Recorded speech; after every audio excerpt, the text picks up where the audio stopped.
Okay, hello, my name is Ben. I'm from the statistics department at CSU. I'm making a little tutorial on coding up questions using WebAssign. The reason we're doing this is because our classes are transitioning to online, and we've been using WebAssign in the stats department for a long time for homework assignments, and the reason we use it and not any other platform is because it allows us to hand code our questions and put in randomization in very detailed form. It's very powerful, and the price you pay for something so powerful is that you have to code it up, and so that's what this tutorial is here to showing you how to do. So I've logged into WebAssign, I've gone to questions and create. That's how I got myself to this page. I went ahead and gave myself the name demo 318 2020, and what I have here are three fields. One is question, one is answer. There's one for solution down here, which I'm not going to mess with. Question is where you write the question, and answer is where you write the answers, and they sort of, well, you'll see how it works. They kind of talk back and forth to each other. So I'm going to do some really simple stuff first. You see under mode, we've got multiple choice and numeric. I'm going to go to numerical, and I'm just going to type in a question here. What is 21 times 2? Question. And then down here where the answer is 42. And then to make this be a question, well, here, let me hit test preview real quick. Nothing, okay, it puts that up, but it doesn't know that it's looking for an answer. The way we tell WebAssign that we're looking for an answer that the student inputs is this open bracket underscore close bracket. Those probably aren't supposed to be called brackets. Arrows. Greater than and less than signs. I'm not sure what I'm supposed to call that. Let's hit test preview. Oh joy, look, there's a field here where students can type in an answer, and if I were a real student and I typed in something like, 23, because I added, then I would get it wrong, and if I typed in 42, I would get it right. Now if you're using this for quizzes and exams, you're probably not going to want to have WebAssign give this feedback, and well, there we go. There's a way to remove it from the assignment. Okay, so this little test preview thing just sort of lets you check on what you're doing as you go. Okay, so that's numeric. Let's suppose I wanted to do multiple choice. Is probably going to be the other most popular kind of question to ask. So let's make our question be, let's see, this statement is false. And now we're looking for, and now I need to list the options. And so possible options for something like this. This could be true. This could be false. Or maybe I need to stop it. Let's see. Test preview. Okay, so I have these three options. And it's told me, well, it's put them in a different order. Well, it actually does that randomly. If I hit show new randomization, it's just going to keep mixing. By default, it puts these things in a random order. There's a way, I'll show you in a second, there's a way to prevent that. But it says true is the right answer. Well, true is the first thing I listed, and it just makes the first thing on your list be the right answer. So I want to change that. I'm going to type in some code here. I'm going to go EQN, which we'll see a lot more of in this tutorial video. EQN puts me into Perl, and I'm going to go $, ordered, equals, and then I want to give it the number. And of course, the correct answer to this question is stop it. And then I'm going to put a semicolon and 2 single quotes. I'm going to close that up. Test preview. Okay, yay. Now it's in order. If I do new randomizations, then it doesn't really affect anything. If I want this to be a pull-down menu, I can also do that. I can say $, pull down equals 1. And I put a comma here. Test preview. Okay, now we got the same deal. Cool. Okay, so I'm going to be wanting to write longer assignments than this, so we're going to have multiple questions in here. So what I'm going to do is I'm going to clear this out, and I'm going to start writing some Perl code, or start copy-pasting in some Perl code that I've already written. This EQN tag opens it up. EQN means go into Perl. And so I'm going to put an out of EQN down here at the bottom. And so anything I type in here is going to be in Perl. Anything I do outside of this is going to be plain text in HTML. So I got a bunch of stuff. I'm just going to start copy pasting in here. First, I got some lists. These are called arrays in Perl. I would be inclined to call them vectors because R is the only language I know. Let's see. I got this little @ sign, and that tells Perl that I'm making a vector, and then I have its components here. Equals, and then I got these parentheses. They're separated by commas. These are characters, and so they're in single quotes. Here I've got some numbers. Here I've got some words. Our letters are ABC. Our numbers are 1, 2, 3. Our words are you and me. And every single one of these ends in a semicolon. That's a thing you got to do in Perl. Okay. Now I'm going to want to like select randomly. I'm going to have some questions where we like match these things up. And so to do this, this line here, $, so this tells Perl I'm making a variable. Here's a variable. Starts with a $, makes it a variable.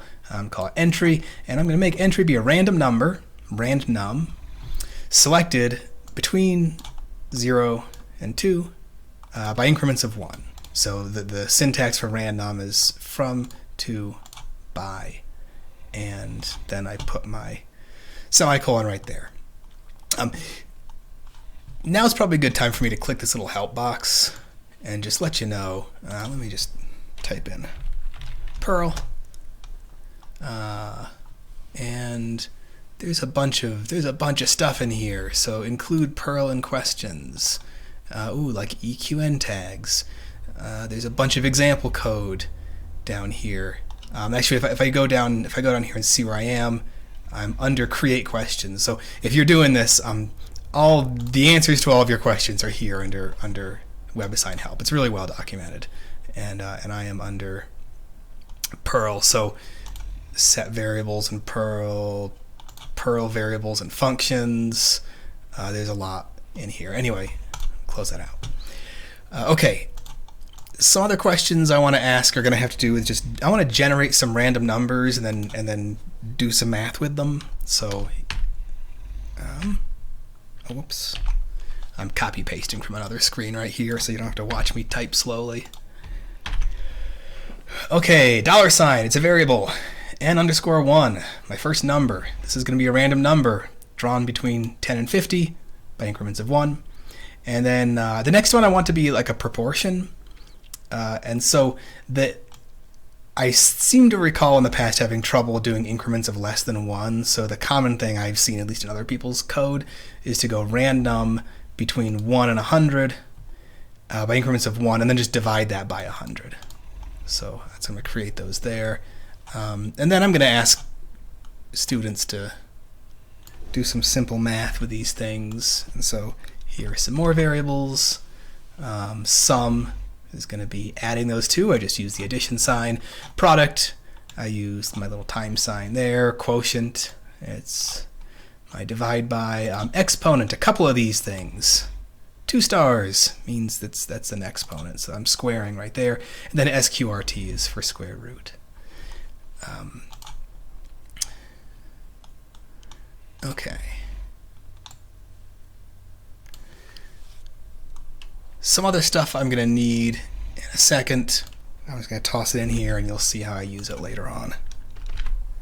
I'm making an index term. I had this entry, which is a random number between 0 and 1. Well, or 0 and 2, I should say. Well, that's because what I'm going to do is go into these lists and pick one of these, and these arrays in Perl. This is the 0th entry. This is the first entry. This is the second entry. I would like this to be 1, 2, 3, but it's not. It's 0, 1, 2. But then when I start pointing WebAssign to what the correct answer is, and using that ordered command that I showed you before, that uses like 1, 2, 3. So I'm making just a little counter. My index is going to be my entry plus 1. And this is for later. I'm just going to leave that there. And now I just want to take a look at what I did. So I want to display all this stuff. So first of all, I should say, if I hit test preview right now, I get the number 2. What's going on? Well, it turns out that by default, when I'm running these EQN things, WebAssign likes to display the last thing that was created, and I'm not keen on that. So if I put 2 single quotes here at the end, test preview, nothing comes up. So this is just sort of standard practice. You'll see it in any question code. Within this EQN statement, the last thing you'll see are 2 single quotes. So maybe I should put a space there. Okay, so now I'm going to have some things be actually displayed. So let's try this. Here's what we just generated, and then BR for break. This is HTML now. We're not in Perl anymore. Now that I'm outside this EQN tag, I'm in HTML. I'm indenting using div class equals indent. The letter is, and now I'm going back into Perl to display this. So letter is just going to be displayed as plain text. And what I want to do is I want to show the letter that was selected. Well, in this letter list, I've got A, B, and C. The entry is is randomly generated, and so I want to just say like which one was picked, A, B, or C. And then I'm going to do the same thing for number list and for word list, and they need to line up because I'm only picking one random number between 0, 1, or 2, and so I should either get A, 1, and you, B, 2, and, or C, 3, and me. And so that's what this code does. Here, let's take a look. Test preview. Hooray! These are in red. The red is demonstrating that this was a randomly generated number. This is a variable that I called from up here. So if I don't want it to look like that, if you use a capital EQN, then it will be in plain black. There you go. Now you can't tell that this is a variable that was stuck in there. So it's up to you which one you prefer. Okay, let's also look at some of this math.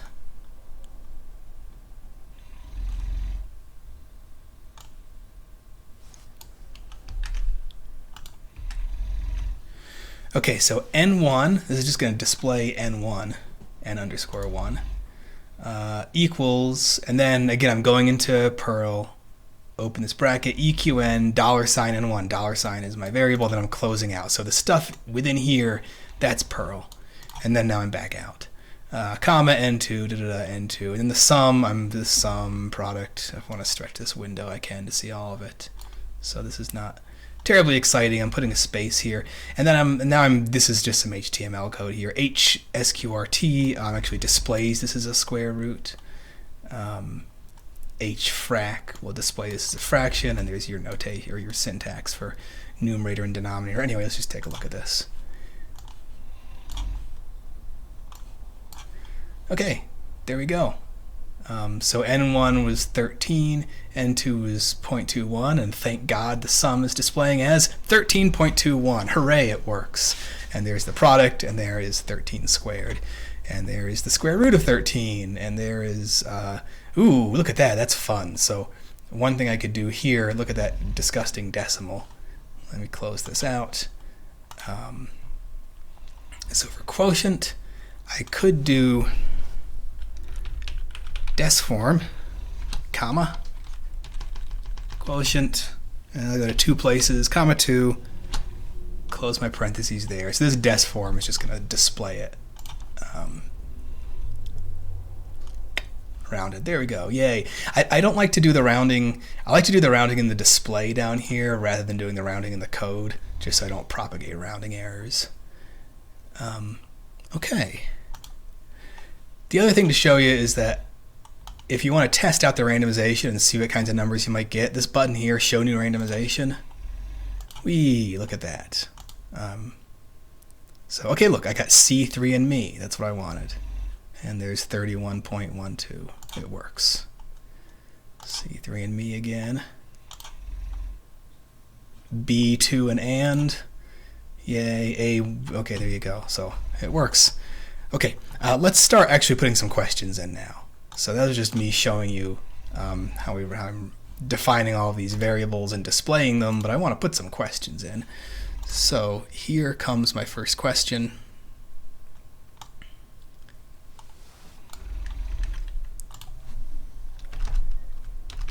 Question 1. Well, before I talk you through it, let's look at it.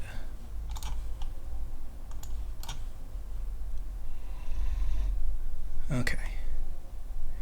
Let n1 equal 36 and n2 equal 0.82.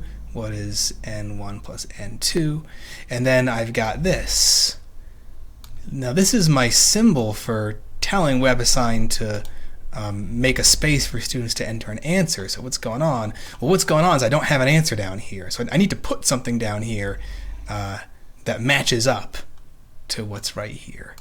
Also, WebAssign currently thinks this is a multiple choice question, so this is not good. Let me, I'm going to switch to, I could switch to numerical, but actually I'm going to have a bunch more after this. Let me show you this. Multi-mode options. If I click on here, this lets you put certain question types in a certain order. So under multi-mode options, it's telling me that the first question, actually it could be the first set of questions as well, is going to be numeric. Yay, there's an N. Okay, cool. I like that. And now I need to put something down here in the answer key. What was my question? My question was, what's the sum? And there you go. There's my little enter an answer here thing. So in the answer section, I'm going to go EQN $ sum. $sum is not a function, it's a variable that I defined already. So $sum is hanging out up here. I already told WebAssign what that is, and now I'm just calling it down here. So test preview. Oh yay! Now it's looking for that answer. So this is where students would type something in, and it would grade them. Okay, another little thing to note is that as far as just making this look a little bit nicer, I'd put n_1 here. This n with the actual subscript 1, I went into math mode in HTML. So if I look down here, H:\math in and out puts it in math, HTML's math type. Okay, let's do a new question. So now I'm going to go question number 2. I'm going to ask, what's the letter? Again, I have a div class indent here, and I'm going to ask, what's the letter? See that? What's the letter is what I'm asking. And I've got this weird, okay, I've got this section stuff here. I'm going to clear this out for a second. Yeah, don't. So let's suppose I had just done this. So first I've got my my number answer here, and now I've got another one of these things. I've actually got 2 more. So I'm asking, what's the letter? And this is going to ask what's the first or last word of you and me. So I've got 2 more multiple choice questions. So what I need to do is go up into multi-mode options and tell it I want 2 more multiple choice questions. Make this bigger. Multiple choice. Got 2 of them. Save. So now WebAssign is looking for a numeric question first, then a couple of multiple choice questions.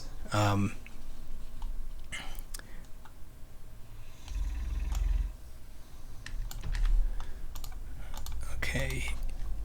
Next line. Okay. EQN ordered equals. Okay, so here I've got this index. Here's my index variable, which is my entry plus 1 I told you about before. So my entry variable tells me is it 0, 1, or 2 in this array. But when I use ordered, it doesn't start at 0, it starts at 1. So I made index just equal entry plus 1. And so ordered equals, so it's either going to be, if I picked, if this would be 0 in the array, this would be 2, this would be 3. So this is a way of putting in randomization for a multiple choice question, and based on the randomization, telling WebAssign what the correct answer needs to be. So now instead of saying ordered equals 1 or ordered equals 2 or whatever, I'm saying ordered equals this index variable, and this index variable was defined based on a thing that was randomly selected. Hooray! So this is how we put randomization into multiple choice questions. Okay, the A, I don't want a space here. If I put a space here, it's going to think my first option is blank, so that needs to go right after the tag. And then the next question is, what is the equation array which word Q2 index? Okay, let's see what's going on here. This is this extra code I put in here. Q2 index, what's that? That's a random number, well, between 0 and 1, selected by 1, so it's 0 or 1. So this is picking 0 or 1. And then it's sticking it into the, okay, here's which word is first or last. So if I pick 0 here, this thing's going to display the word first. If I pick 1, it's going to display the word last. That is what is going on right here, and you and me. So the correct answer is either going to be you or it's going to be me. And so here's my code for this. Start on the next line. And I'm just doing this as a pull-down menu just for fun. And ordered equals Q2 index plus 1. Remember, the Q2 index, that's 0 or 1, but this is going to be 1 or 2, and so I went ahead and put you and me as 1 and 2 right there. If you wanted to get fancy, you could like redefine a new variable that goes in the opposite order and move these around, but I just don't want to mess with that right now. Okay, I am going to hit test preview, and just so you know, something bad's going to happen. So let's find out what the bad thing is, then I'll tell you what the problem was.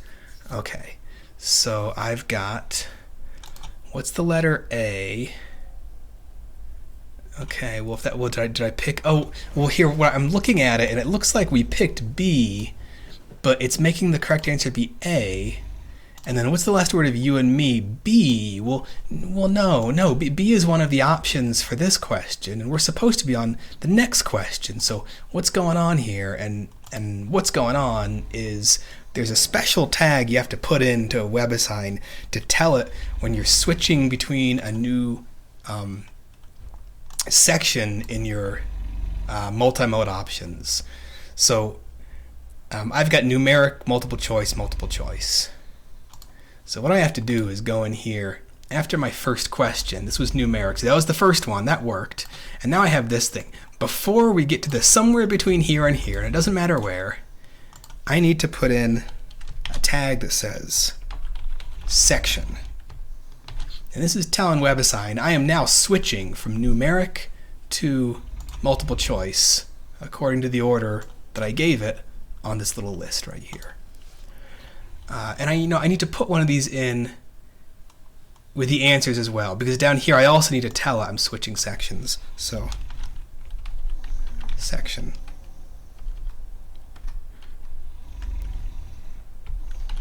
Goes there, and a section goes up here as well.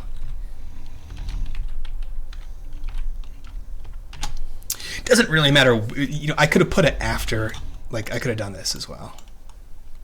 If I really wanted to, I could do that. Doesn't really matter. I'll put it here. Okay, I'm going to put another section statement before this one. Section. There we go. Test preview.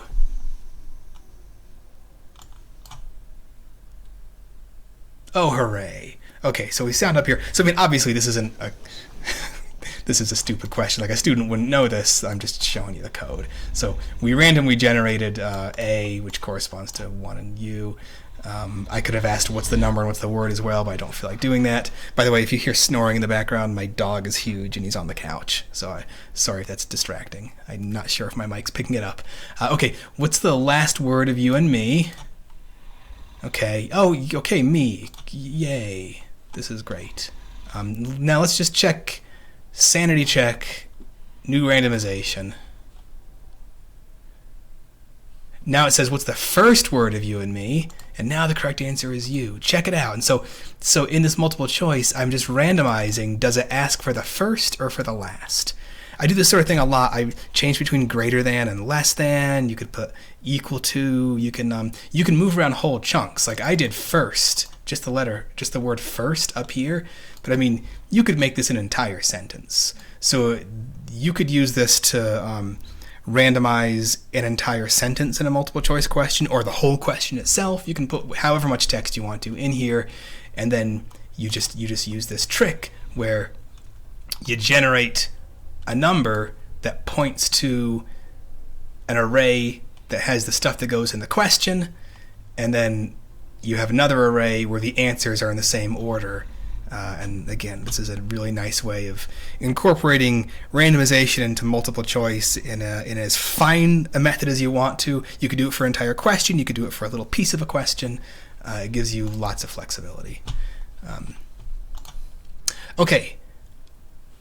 Many of you might want to put images, and so one more of these, and then I'll be done. I am going to ask a question about a graph. So I want to put an image in here. Up here where it says My Files, I'm going to click on that. I got a bunch of stuff in here because I've been using this for a long time and it's just been saved. Let's see. I want to import a file. Import file. I'm going to choose it. I think I put it on my desktop. No, not you. Desktop.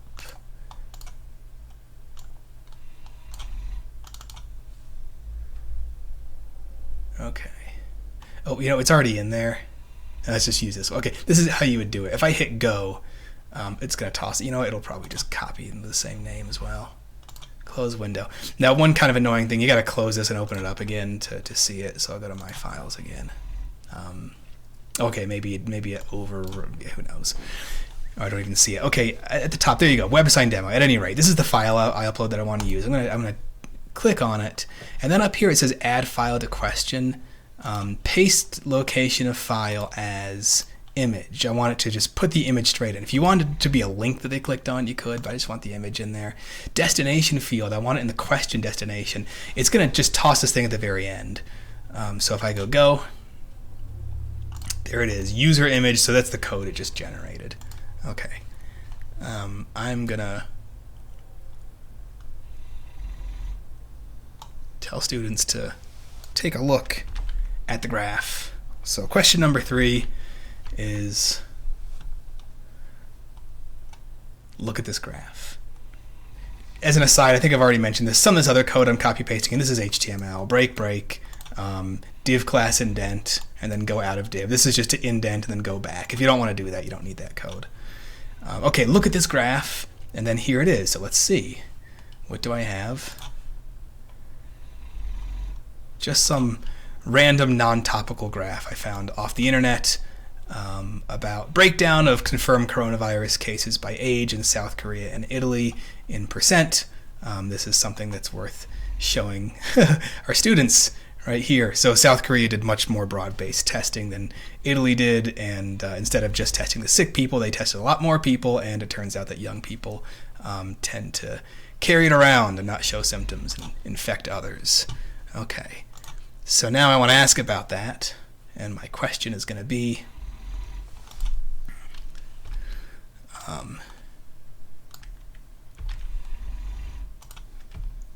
which country has a higher rate of confirmed cases among younger people? And I've already put my section tag in there. I'm going to put my section tag in here.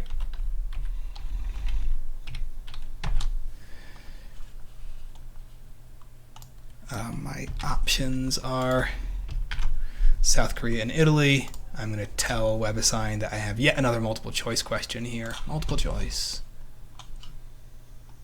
Save.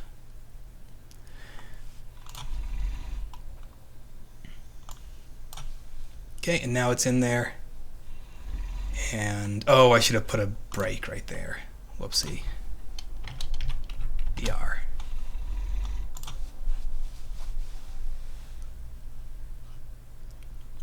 Okay, and now if I were to show new randomization, let's see how many times I have to click on. Oh, there you go. It happened the first time. So you see, the first time South Korea was on top, Italy's on top. I didn't put any ordered stuff in here. So if I don't have that ordered command, WebAssign is just going to put this in whatever order it wants. And if I had wanted to, so one thing I would commonly do, maybe I would have made this be a variable higher or lower.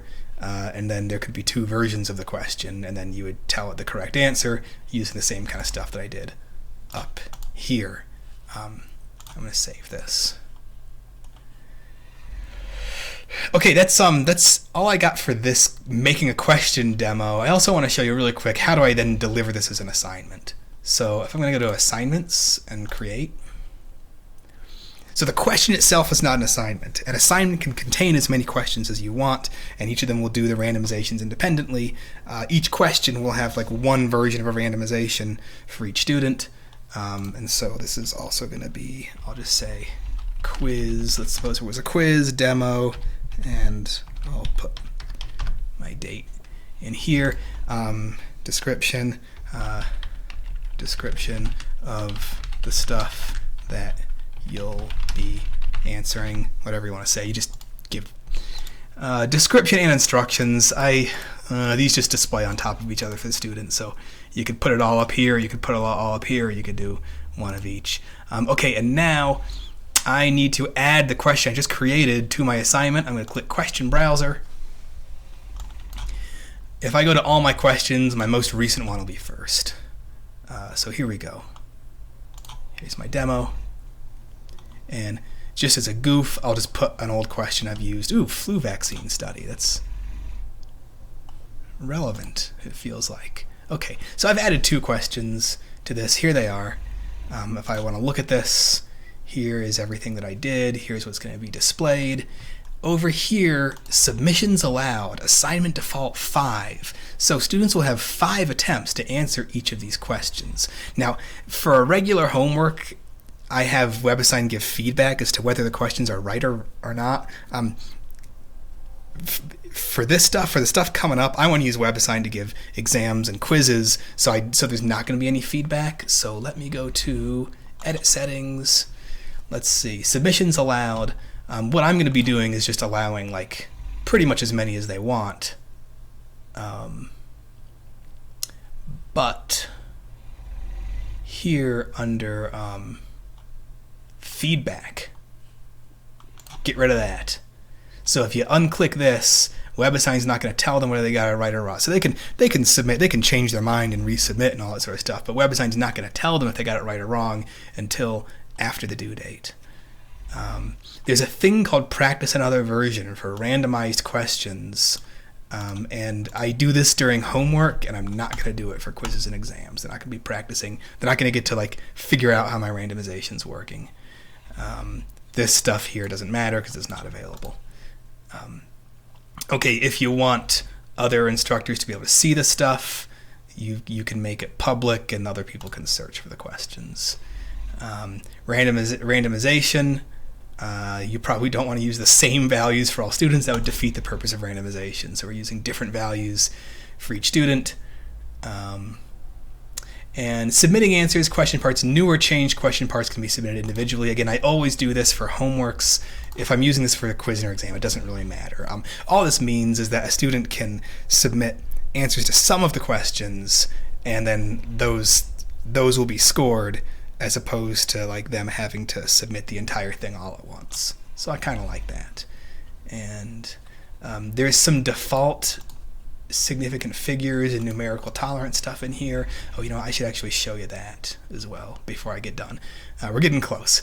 Okay, so over here I've got 4 blanks here. Well, that's because there's 4 things for students to submit. There's this number here, and then there are these 3 multiple choice questions. So I can put the weighting here, how much I want this to be worth.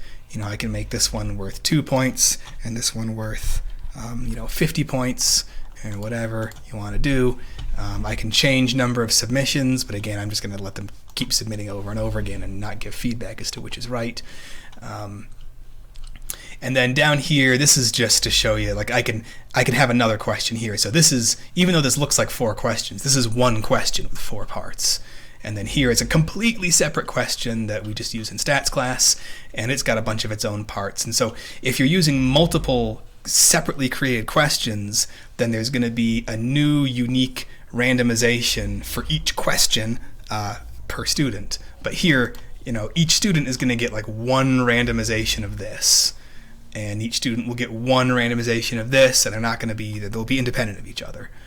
So that's also kind of nice as well, as far as giving you flexibility goes. And let's say I've decided that I no longer want this question in here, I go back to question browser and I dump it and I say update assignment, and then I save. And now I can, even from this page, I can go schedule. There's ways to schedule in lots of places. I can hit schedule and choose the section, and let's just see this really fast. And I can say where I want it. So I want it to be due over spring break because I'm the worst teacher ever. And I can select my date from right here. It'll be due on Sunday by 6 o'clock a.m. I can also change when it becomes available as well. So maybe I don't want them to see this until Saturday at 11 p.m. That seems like a nice thing to do. And I can schedule that.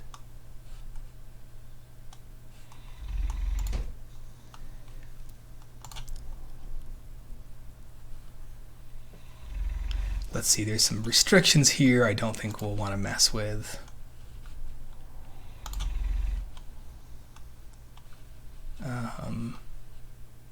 What else? Oh yeah, I wanted to go back to that question and show you one more thing about rounding tolerance.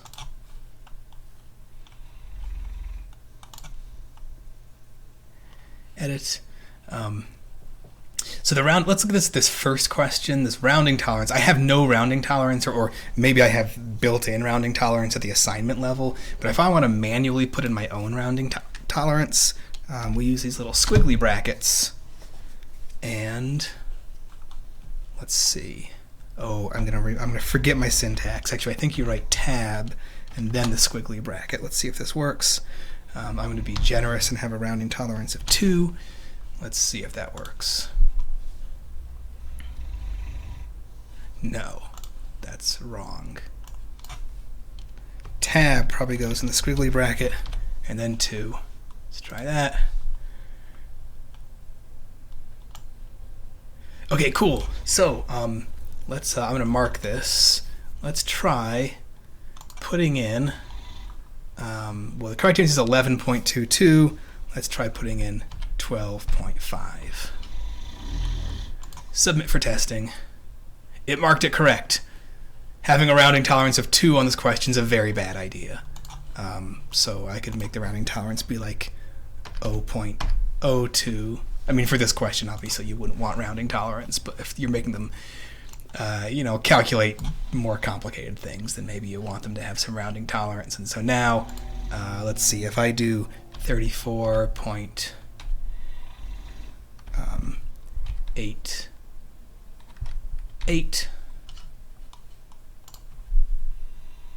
it's wrong. How about 0.87? Hooray, it's right. Okay, I'm just going to stop now because the video's been going on for almost 40 minutes. Again, as a reminder, go look at the help stuff in here. Like, there's all sorts of stuff. I was showing you how to create questions. There's tons of other stuff. Scheduling assignments. You can have restrictions. You can make them be timed, which you very well may want to do. And the search function up here works pretty nicely as well. So if I wanted to do, so for instance, there's a question type called multiple select, where you where there's lots of options and they have to pick all of the correct answers. So there's more than one correct answer, and so this sort of tells you how to do that. And then there's example code. So the help here always has example code and screenshots. It's really nice. Okay, that is it. I hope you have found this helpful. If you haven't necessarily enjoyed it, I was about to say I hope you'd enjoyed it. Why would you enjoy something like this? I'll stop now. Bye.